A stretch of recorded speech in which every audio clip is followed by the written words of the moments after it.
Thank you so much, Mongani. And I'd like to invite my panelists on board. Firstly, Kevin Bart. Kevin is Head of Strategic Projects at Sapir. And we've sat on many committees through Booster together and had some very robust conversations about transport. Then I'd like to invite Paul Schwarberg. He's a Principal Engineer of Sasol Energy. Welcome, Paul. Michael Dietz, who's President and CEO of Daimler Truck South Africa. Welcome, Michael. And then our final panelist is Elvis Masura from Project and Marketing of Iveco. Welcome. So in December last year, the world got together at Copenhagen to talk about how we're going to reach the 1.5 degree trajectory. And transport was, or is, identified as a priority area for emissions reductions. So the problem that we have is it's not really an easy area to defossilize or to become net zero. And one of the key strategic points or key areas for doing this is to introduce green fuels, which is sustainable and alternatives to diesel. Now, I'm sure there's a lot of petrol heads in the audience, and the idea of not running a vehicle on diesel could be a bit scary, and it is pretty technical, so I'm very happy to have my panelists behind me. My first question goes to Kevin. Kevin, I know through your work with Sapir, you've been pretty close with the Clean Fuels program, and there's a Clean Fuel Programs 2.0 coming up. Can you please share with the audience what is that about, and when will it be implemented? Thank you, Liesel, and thank you for the RFA to inviting me to this conference. On clean fuels, you may be aware that in late August of last year, the Department of Mineral Resources and Energy gazetted specifications and standards for cleaner fuels to be introduced 3 years from that date. 3 years was seen as too soon for the oil industry in order to actually upgrade their refineries in order to implement clean fuels. So we engaged with the department in order to actually extend that date out to about 6 years. By the way, NAMSA was also quite surprised by this implementation because the NRCS, the National Regulator for Compulsory Specifications, came out and said they must comply with Euro 5 emission standards by the same date, by 3 years hence. So NAMSA wasn't particularly overjoyed with this particular type of regulation. But nevertheless, we believe we have been successful with the department, and we expect that they will gazette a new date for implementation, probably about 5 years hence from now. That's for the Clean Fuels 2, for the full Clean Fuels 2 specification suite. But that is not to say that equivalent 10 ppm diesel, which is what the OEMs require in order to introduce new technologies. That's not to say that that will not be available in the country, because we do know that most of our diesel imports, and we import about 70 to 80% of our diesel requirements currently, most, if not all of those imports are less than 10 ppm. The Secunda refinery operating up in the Highveld, that makes effectively a zero sulfur diesel. And Natref, the other operating refinery, makes less than 50 ppm. So in general, the diesel pool in the country has got a sulfur content which is significantly less than 50 ppm. However, there is a complication associated with that because we've still got 500 ppm, which is regulated in terms of the current specifications. And we are trying to engage with the Department of Mineral Resources and Energy to actually remove that 500 from the regulations in order to allow the OEMs to actually bring in these new technologies. And these new technologies should improve consumption and should improve emissions. Fantastic. And linking to that, Paul, I mean, hydrogen is really the buzzword at the moment. Everyone's talking about hydrogen. Not too much is known.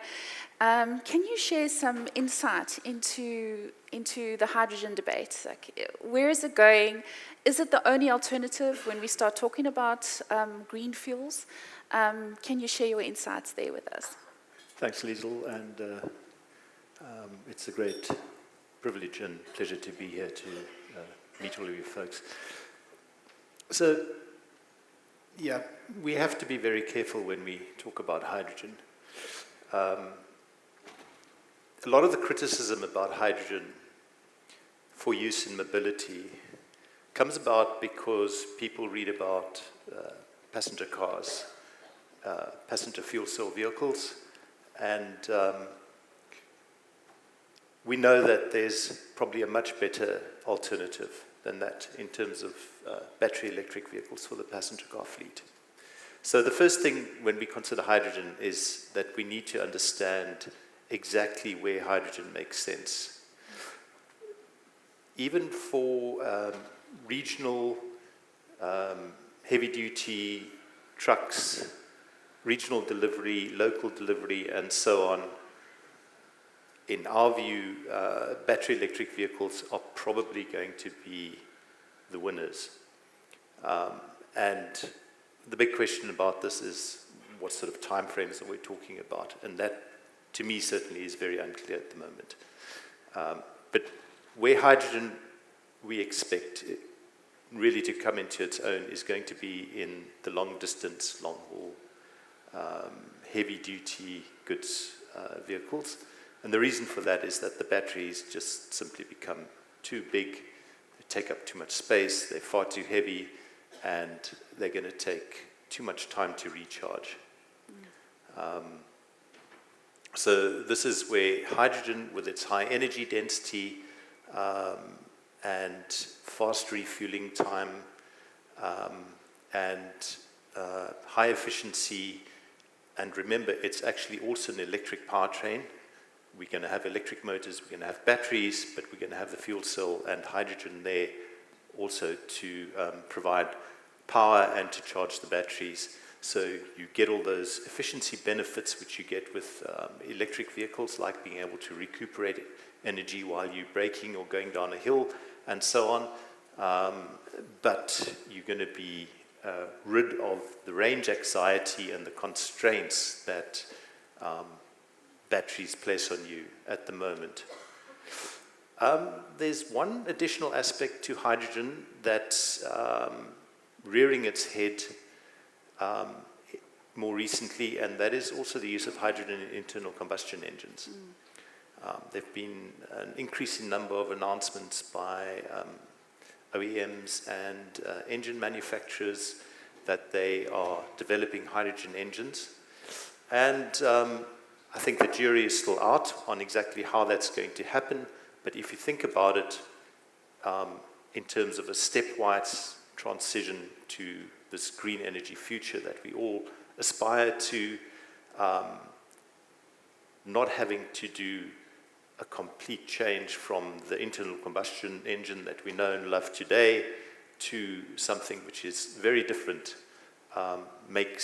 potentially makes a lot of sense. For us, I think we can see this sort of picture of what the world might look like in 50 years' time. The question is, how do we get there in the way that makes the most sense and keeps the economy going and keeps your trucks on the road? So hydrogen's still a front runner, right? What about biodiesel and those alternatives? Certainly internationally, biodiesel in various generations has gained traction, and we know in Europe there are blending mandates and so on. But when we evaluate all of these alternatives, we need to look at technological readiness, we need to look at availability, we need to look at practicality, and ultimately, and sustainability, obviously, and all of those things feed into a total cost of ownership, which you then weigh up against your ESG goals and decide which way to go. In terms of biofuels, there is ultimately, I think, going to be a constraint in terms of availability. There's the whole food versus fuel debate. There are the impacts of land use change in terms of climate impacts. So, for example, chopping down rainforests to plant palm trees to make palm oil for biodiesel, that's not a good idea. So it's not a clear-cut picture that biofuels is necessarily an answer. And in South Africa, we have the problem that there's just no feedstock availability at the moment. Yes. Locally, it would need to be imported. So there's costs and, of course, greenhouse gas emissions associated with that whole supply chain and so on. So it's never really gained ground. Potentially, one might see this happening on a small scale and so on, but I think in terms of the ultimate, the goal that we're ultimately striving for, biofuels, I think, have a role to play, but it's a fairly limited role. Okay. And I mean, linking to that, and it's a question I would like to aim both to you, Michael, and Elvis, is cleaner fuel has been a bit of a barrier, the quality of fuel, in terms of getting certain vehicle technologies here to South Africa. What type of vehicle technologies are there for use in alternative fuels, and where do you see this going? And we'll start with you, Michael. Now, first of all, thanks to the RFA Board of Directors and Liesl to you for having me today. But let me take you on a quick journey from a global perspective. If we might not sit in a pandemic situation, we are talking about, and this is ballpark numbers, about 3 million new trucks per annum into the global markets, assembled, delivered to our customers and in operation. When you are looking into these numbers, more than 2.5 million of these trucks are getting handed over in regions where the emission standard now, as we are sitting here, is Euro 6 or equivalent. That might be a JP09, a EPA 13 in the US, China 6. So for sure, what is getting on the diesel side more and more complicated to all of us is South Africa is a highly developed market. Our customers in the regions are providing services to their customers on a global top level. So our customers are asking us as OEMs for top-notch technology.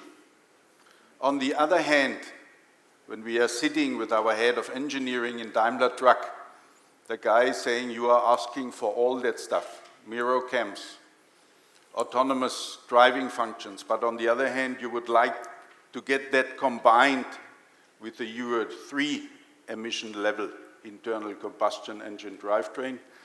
And this is a kind of a predicament we are sitting in.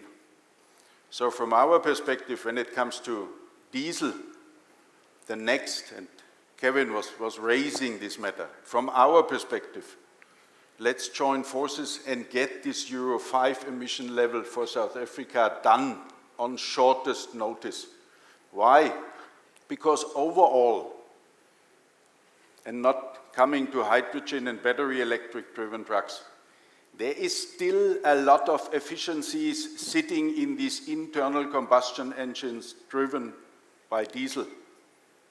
So when we are looking into the development, each and every 36 months, the entire industry achieves an improvement of another liter within a heavy-duty truck.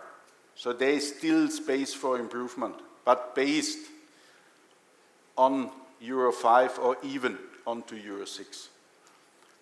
Paul is 100% right when we are looking into the way forward. And you might have seen the first of its kind is just standing outside, so we are not waiting. Yes, we believe as Daimler Truck for all our brands, and the timelines might be slightly different region by region, but we believe that we have to transfer together with our customers this last mile and distribution business into a battery electric driven concept. That's pretty clear, because we are not just fighting carbon dioxide, we are fighting noise as well. We are fighting particles and a lot of other stuff on our journey to get these business together decarbonized which is the overall goal to achieve that latest by 2050. This is the commitment. When it comes to line haul operations, and we are talking about higher loads, we believe to achieve as well a proper solution based on a battery electric drivetrain. When it comes to international long-haul heavy-duty operations, we are convinced that there is no way than hydrogen. That's pretty clear because, as Paul already said, there is no way forward. Customers are asking for payload, not just for putting batteries onto this truck. So we have to find a proper solution. And the recharging times for a battery pack might be not satisfying the requirements of our long-haul customers, especially doing international services. So to sum it up, last mile distribution transferring into battery electric, line haul anywhere in between, but there is a solution. We are starting now this year in Freightliner E-Cascadia, range up to 400 Ks. We are moving up to 800 latest by 2024. And the extra heavy-duty business from a global perspective is getting transferred into hydrogen as the next generation fuel. Elvis, you want to add to that? Yep. Thanks, Liesl, and the RFA for the opportunity, and to my colleagues here. I couldn't agree more with what Michael just said, particularly around the Euro 3, Euro 5 cleaner fuels debate. I mean, I'm sure you all have noticed, for example, that it's basically across the board, all the manufacturers. Vehicles are being developed at the latest level of technology in Europe, where we source our vehicles from. And then those vehicles need to be reverse engineered for Euro 3 for our South African market. And that's why there's always a time lag between the introduction of a new technology in Europe and here in South Africa, because of that reverse engineering. Now, when the fuel is fixed, we'll be able to bring that technology much faster. And with all the benefits that Michael already so aptly summarized. Now, getting back to the alternative fuels scenario, as Iveco, we also believe in electrification, but over and above electrification, Iveco has established leadership in natural gas for quite some time. Now, natural gas then also lends itself so natural gas essentially being methane. Now, methane from natural gas as a fossil fuel, we have the methane there, and that's normally what we're talking about with natural gas. Already there are very big benefits from an environmental perspective. Your carbon emissions are down by 10%. Your nitrous oxides are down by 90%, and your particulate matter down by 95%. But methane is also produced from natural processes when biomass breaks down. So you take landfills and other sources. You've got biomethane that is coming out of those sources. And that same biomethane will run in these natural gas vehicles. And in that case, then, when you talk about a well-to-wheel carbon, your carbon footprint well-to-wheel, you're reducing carbon dioxide by 95% compared to diesel. And this is a very viable technology that is very well established already today. And these vehicles are running today in Europe, for example.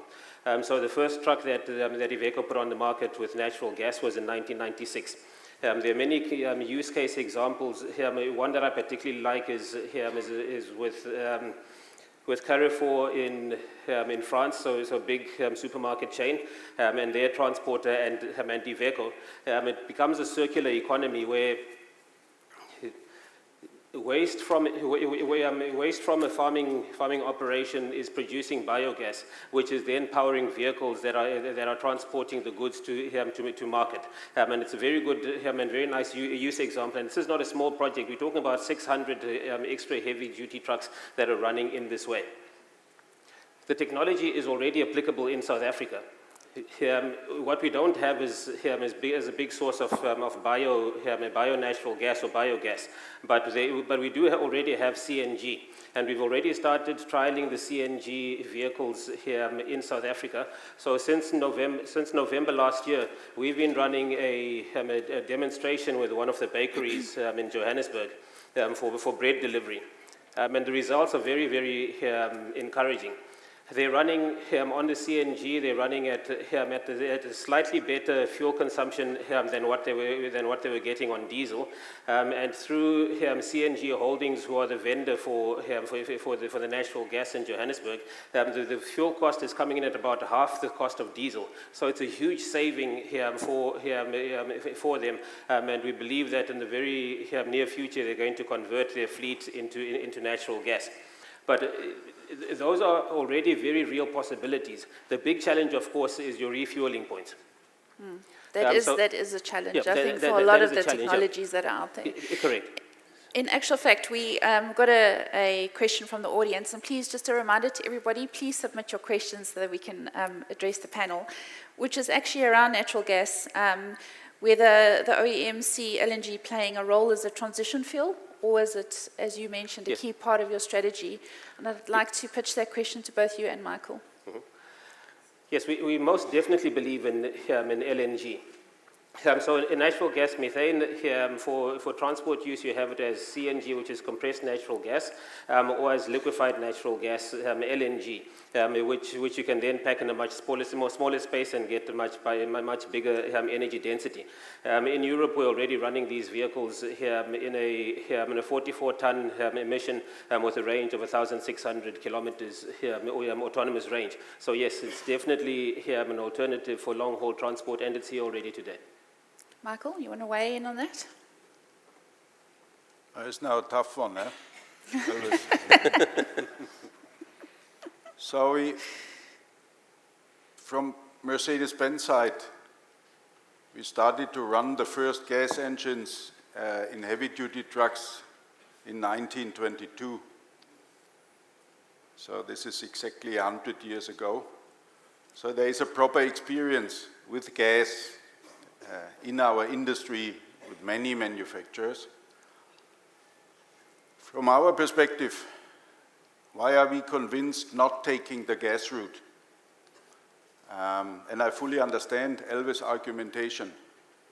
We learned out of many countries, due to the volumes we are running together, we never get it done to implement different kind of infrastructures. Think about it. We are implementing in South Africa infrastructure for battery electric variants. We have to keep our infrastructure for diesel. We are talking about biofuel. And now we are creating another infrastructure based on gas. Secondly, and this is not blaming governments, but it's just our experience all around the globe, as long our customers were using tiny volumes based on gas, the government and the legislator didn't come around the corner. But when the volumes started to grow, in nearly all the countries, in Asia, in Latin America, the legislator came around the corner and said, okay, if you're using these as a fuel, for sure, we have to take the same taxes. And this is why we balance this topic, and Elvis is right in saying, is it a proper solution as a bridging?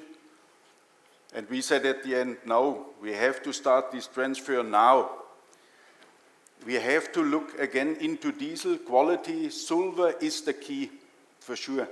And this is giving us another 5, another 10, or even more % in improvement. And in parallel, we have to start the new technologies.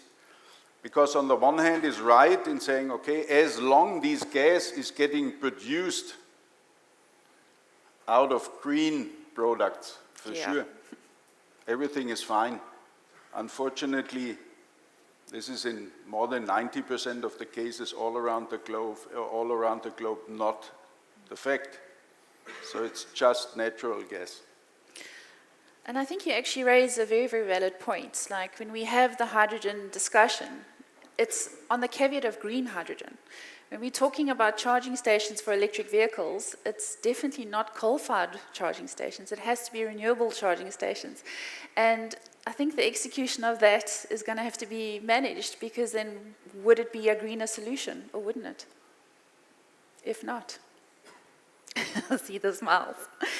We've got another question Lisa, around... let's clear. This is the prerequisite. Yeah. Otherwise, we cannot get this hydrogen thing done. Because Yes. once again, the goal is to achieve the decarbonization of road transport. So another question from the audience, and what is stopping us from introducing Euro 5 standards? It's a fuel quality, Fuel quality. and that's what it boils down to. And until we get the fuel quality right, and until the refineries can upgrade, then it will follow. Will this be addressed in the Clean Fuel Bills program coming up? Well, when that's gazetted, that will gazette 10 ppm diesel by a particular date, which is mandatory countrywide. So that means every filling station by that time will have to be dispensing 10 ppm sulfur diesel and petrol in line with the Clean Fuels 2 standards, which are equivalent to Euro 5 type emission standard. Paul, do you want to weigh in on that? Yes, I'd like to add perspective, because one of the comments that we've heard from fleet operators is that with Euro 5 technology, you now have SCR catalysts which require AdBlue, and that adds an additional operating cost. We've been running a fleet of 8 Euro 6 vehicles in our fuel delivery fleet, and we recently looked at 3 years' worth of data from that fleet. And what we found was that the improvement in fuel economy with the new engine technology pretty much offsets, and in some cases more than offsets, the added cost of the AdBlue. So I think that for me, in addition to that, you get all of the emissions benefits of going from Euro 2 or Euro 3 to Euro 6. So you get all of those benefits at no additional total cost of ownership penalty. And so I think that argument we can start laying to bed now as well. In fact, one of the questions from the audience around that specifically said Euro 5 engines consume less fuel than the older generation. The cost of adding the additives leaves you at the same cost per kilometre as with the older generation. Why is the additive so expensive? And I don't know if we can provide some insight into that, but kind of links to what you were saying earlier, that it is expensive, and we need to start looking at that cost parity. Yes, I think it's something that the oil industry in South Africa needs to start paying attention to quite urgently, is the supply chains for AdBlue, and to make that more cost effective for the user. Okay, so I'm getting a lot of comments around the Euro 5. It clearly is in the fuel for it. Why can't we run Euro 5 vehicles on 50 ppm diesel fuel? It's one of the questions. The answer is easy. The Euro 5 emission standard globally says you have to use a high-quality diesel with a sulfur content of not more than 50 ppm. This is the basis for the Euro 5 emission standard all around the globe. So running a Euro 5 truck with a high-quality diesel, we are not talking about water and all that stuff, but from a sulfur content perspective, up to 50 ppm, it's not an issue at all. It's in line with the legislation and is in line with the OEM's guidelines.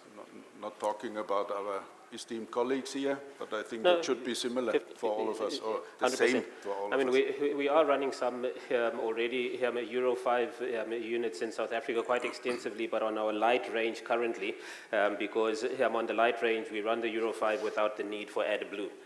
So what our experience when we run the heavy vehicles on AdBlue, although that was a few years ago, was the logistics around AdBlue. So the logistics of supporting the fleet with AdBlue made it quite difficult for operators. But it can work on 50 ppm, and it does. Yep. Fantastic. Incidentally, on AdBlue, we have had engagements with OEMs who are pushing for it, sort of a rollout nationwide. And the oil industry is listening to that. So, and Liesl, sorry, yes. let me make that statement. We are talking about carbon dioxide emission reduction. yes. I fully understand this argumentation when it comes to TCO. AdBlue in South Africa is too expensive. On the other hand, the number of Euro 5 trucks in operation in South Africa is quite small. If we might see the implementation of a legislation tomorrow, for sure AdBlue prices might change. This is the experience from Europe, this is the experience from China, this is the experience from the US market. That's pretty clear, because AdBlue is a market like fuel is a market. And the other thing is, if we can achieve, and there is no discussion about that, as an industry, another 5 to 7% reduction in fossil fuel, and for sure there's a counter effect now due to the high AdBlue prices, but there is still 5 to 7%, it's a significant reduction in carbon dioxide emissions. Yeah. Because AdBlue, luckily, is not creating carbon dioxide, is not creating particles. If you look at the net zero debate, I mean, are these reductions significant enough for us as an industry to transition to a net zero scenario? I mean, they are talking around by 2050, which is, well, it's a way away, but it's a big concern. You know, will it get us there? Well, I think we need to take every single step that we can. Clean diesel is definitely one very big and practical step that we can take. You mentioned earlier already when you spoke about, for example, electricity. If we were going to introduce hydrogen today in South Africa, it would not help us with carbon reduction, because the electricity that you're going to be using for the hydrogen is not so clean. So it has to be step by step, and looking at it very holistically, the whole system. It's not just the fuel and the vehicle. Yep. I think one also needs to be realistic about all this, because the total car pool in the country is, and when I say car, I'm saying from trucks down to passenger vehicles, is roughly about 12 million units. We sell just under, or last year's figures were just under 500,000 units. And of those 500,000, I think about 1,000 were electric vehicles, admittedly passenger cars only. And as Michael has said, it's unlikely you'll probably see EVs, so to speak, for long-haul trucking, if I'm correct. So we need to be realistic about this target of net zero by 2050 from a transportation sector. Because with the 12 million fleet of vehicles out there selling 500,000 new vehicles, 500,000 a year, talking about a turnover of 24 years. So cars sold today will likely be around still in 2050. So not unless government is actually going to have some type of recapitalization program will you actually see any acceleration in terms of that. And we know the state of government finances, so it's very unlikely we will see any capitalization program. So what is going to happen, in effect, is going to be a strong push from the OEMs for the conversion of the vehicle fleet in terms of the offerings of what they sell. And also, you're going to see concurrently a shift towards the provision of Euro 5 enabling fuel countrywide, which must be seen as part of the energy transition going ahead. And these things will work in tandem. And in that way, we will obviously reduce our emissions. Yes.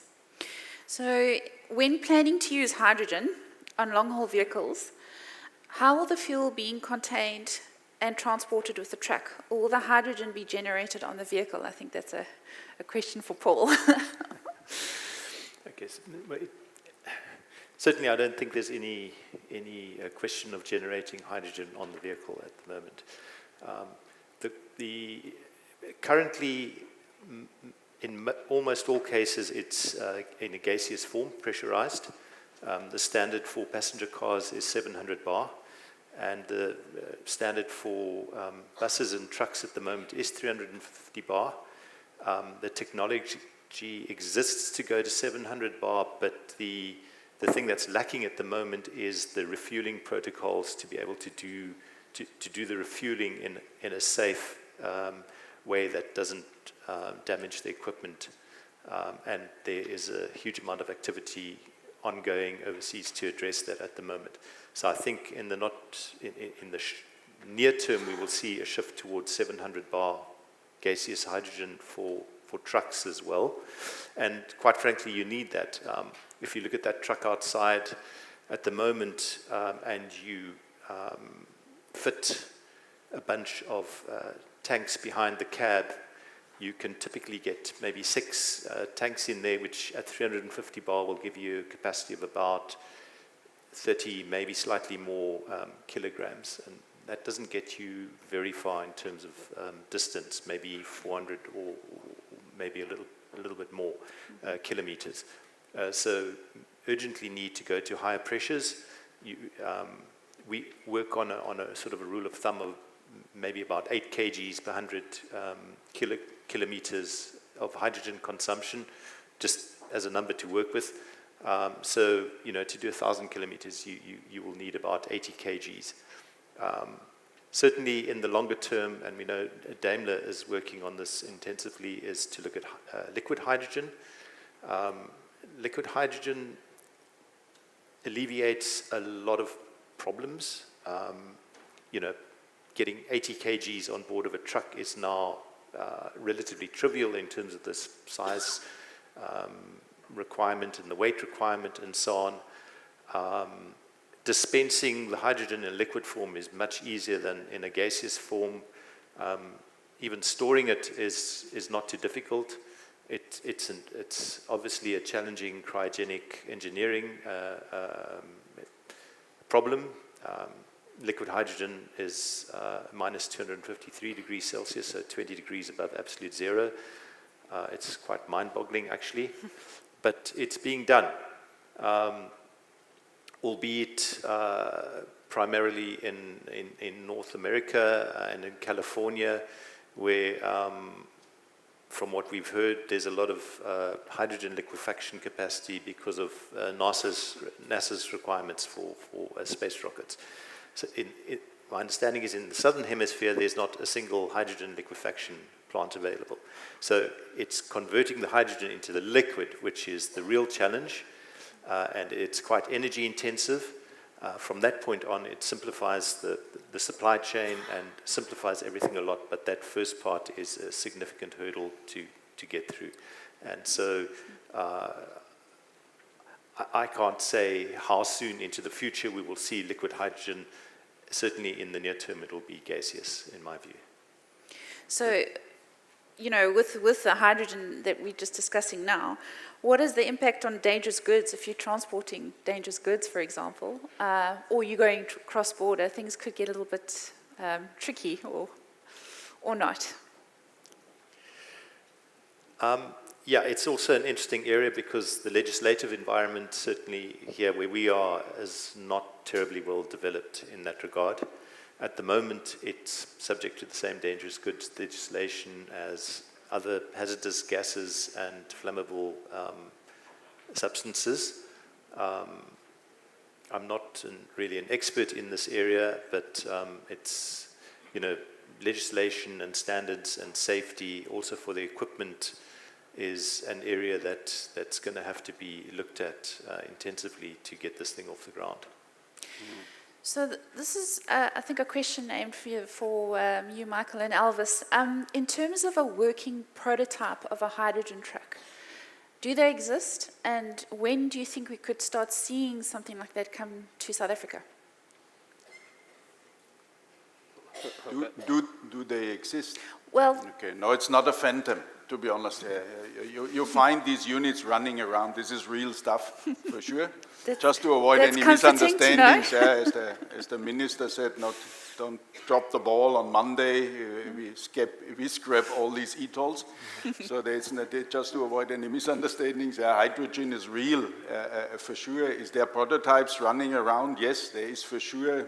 Just giving you the numbers, there's 25 units operating in the US and mainly in Europe. Why mainly in Europe and in the US? For sure, because there is our main engineering team sitting there, and they want to keep close to their babies, for sure. Why are we looking into liquefied hydrogen? And for sure, I fully understand these questions to say, yeah, there is some questions still open. But on the other hand, what we have to understand, trucks is not pesca business.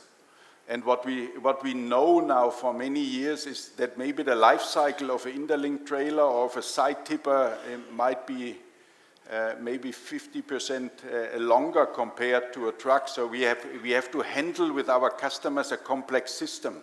This is not just a pesca which we can transfer into a used car market and replacing by a battery electric driven one, because our customers are having their equipment. So we have to find a solution to get these transition and transformation done on the one hand, but on the other hand, we have to keep the existing equipment viable for our customers. We cannot bump into our customers and say, good, you are running 800 tractors and maybe 1,500 side tippers. You have to sell all that stuff now because we are coming in with battery electric driven variants. And this is what we have to get handled as well. Bodies and trailers, semi-trailers. And this is why we are looking into liquefied hydrogen and saying this allows us a technical concept, typical example, air suspended 6x4 tractor. When we can use liquefied hydrogen, we are running these units already with a mileage, one refueling procedure, up to 1,200 kilometers. And our customers were giving us the feedback from all around the globe. If it comes to a range up to 800 Ks, we get it done with a battery electric variant. That's fine. But everything on top, the negative impact coming onto payload is not acceptable for us. We are asking for ranges over and above 1,500, what we can achieve on the diesel side as well. So we want to see a similar concept. And look, last but not least, it's the same refueling times. You can refuel a hydrogen, a fuel cell truck driven by liquefied hydrogen in less than 3.5 minutes. And this is another topic. Our customers are asking for uptime. And this is the other topic when it comes to battery electric drivetrains, especially in long haul. First question, are we having the funding to get to implement the infrastructure? And secondly, what is about recharging times? This is why we think last mile and distribution fine, but long haul we have to take the other route. Elvis, you want to weigh in on that? Yeah. So the question, if I remember correctly, do we have prototypes running? Yes, most definitely. Michael is spot on. It's not a phantom. So Iveco's approach on electrification is with a joint venture with Nikola in America. The battery electric vehicle 6x2 is already on the market, and they've just completed now 1 million kilometers testing with the Alpha variant on the hydrogen fuel cell vehicle. When will we see these vehicles coming to South Africa? A hydrogen, I can't even imagine when we'd see a hydrogen in South Africa. A battery electric is already feasible from a concept perspective. I mean, Michael was already speaking about the vehicle that they have parked outside, so that is feasible. The economics of it working in South Africa is another scenario. But battery electric will certainly be here sooner, can be here sooner than hydrogen fuel cell. I guess one of the other burning questions, and it's always been a bit of a barrier to the uptake of technology, is infrastructure in terms of refueling.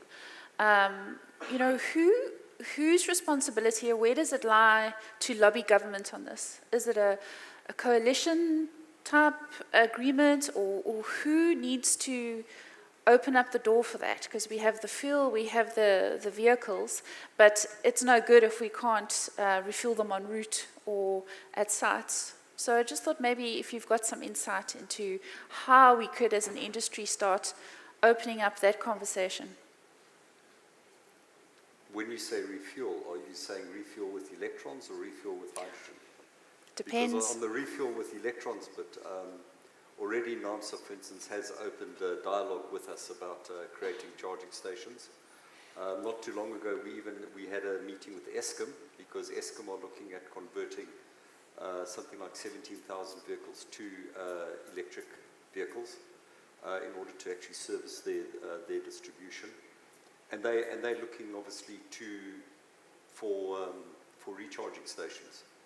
The problem associated with that is the fuel price structure in the country also regulates the return one may make at a service station. So when it costs something like R1 million to install one charger, there could be a little bit of reluctance on the part of some of the marketers out there to do that. But a lot of them will in fact be looking at this in terms of their own corporate planning and their own strategic planning going forward. But at the moment it really is lying between the OEMs on the one hand and engagements with oil companies and their retail networks on the other in order to actually roll out charging stations. So just on to some closing comments. I'll start with you, Elvis, if you just want to go. Yeah, we definitely think that, I mean, we need to, there's a number of reasons. I mean, first, operators, you want to reduce your cost of doing business, your operating cost. Viable alternatives that exist today, okay, the fuels is somewhat holding back Euro 5, so that is definitely a positive step. From our perspective as Iveco, we do have the technology where it fits. Now, this is the thing where we have to look at where it fits in South Africa. Where it fits in South Africa to run natural gas, there are also significant savings that are available there. But I think the idea is always to look at what is available now to implement now, so that we can start getting those savings as much as possible. And looking forward to also always be looking at what is the most logical next step. And as Iveco, we believe the future is going to be a mix of different technologies, but the prevalence of one over the other will be different regionally because of the particular infrastructure set up in that area. Michael? Thanks, Liesl. There's the first statement, there is still a lot of potential sitting in diesel, especially for our region, just to be clear. The transformation might take 20 to 30 years. This is why I mentioned 2050. Second statement, why are we so adamant, and maybe just to emphasize that again, that we are really, as Daimler Truck, that we are really adamant and passionate about liquefied hydrogen. You might have seen that it's now a matter of fact, the number 2 in the global market, us, and the number 1 and the number 2 are joining forces. So we are doing this fuel cell stuff together with Volvo. So the company is done. The first production plant is already under construction over there. So what we have to get handled, coming out of a history of more than 130 years in diesel, now we have to get this transformation done based on cooperations as well. Because we cannot keep in parallel diesel. We can develop all the battery electric variants and on top hydrogen fuel cell stacks. So we have to join forces within the industry, and I think that should be a clear signal to the global markets when two main players like Daimler with our brands and Volvo with their brands, that we join forces and say we have to get it done together. And this is Liesl, by the way. We have to join forces here for our region as well, and saying infrastructure is a topic for all of us, with the support of our customers, with the support of the oil industry, with the support of the electronic e-power providers, and us as the manufacturers. We should get it done, but once again, it's a journey. Absolutely. Paul?